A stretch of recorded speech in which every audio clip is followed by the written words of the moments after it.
Alors au début des années 60, il y a eu une amorce de prise de conscience de la valeur du quartier, la valeur des bâtiments, la préservation de l'architecture qui est représentative du Vieux-Montréal. Et alors mon père a décidé de déménager toute la famille dans le Vieux-Montréal et de fonder un restaurant qui s'appelle Les Filles du Roi.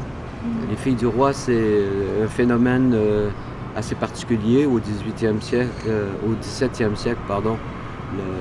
Le roi Louis XIV a envoyé des volontaires pour se marier avec des soldats et puis des colons il manquait de femmes. Alors, il voulait avoir des familles, il voulait fonder vraiment une colonie peuplée. Et ils ont envoyé à peu près 1000 volontaires dans cet objectif-là. Et ces volontaires-là, ces filles-là, étaient prises en charge par Marguerite Bourgeois, qui a fondé la Petite Chapelle, ici derrière. Alors c'est là qu'elles étaient reçues et puis qu'elles étaient prises en charge par Marguerite Bourgeois. Et comme la dot était payée par Louis XIV, on les appelait les Filles du Roi. Ouais. Ça, c'était le début. Au cours des années, la famille, nous, on habitait toujours sur place. Et la famille, une fois que la famille s'est démembrée un peu, un se marie, l'autre s'en va et tout. Alors c'est là qu'il a fallu prendre la décision de transformer le reste de la maison en hôtel. Alors c'est un très petit hôtel, il y a 9 chambres pour les clients. Alors on ne peut pas imaginer plus petit hôtel comme ça, c'est à la mesure d'une maison.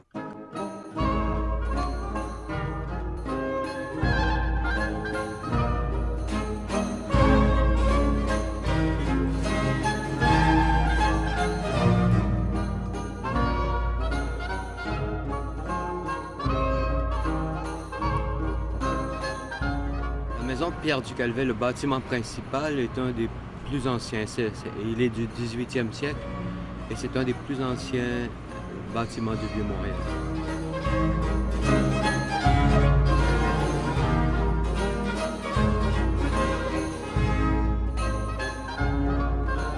Même Ben Franklin est venu dans la maison ici. Il y a eu pendant la Révolution américaine, dans le cadre de la Révolution en 1775, Franklin est venu et Calvet a collaboré avec les Américains.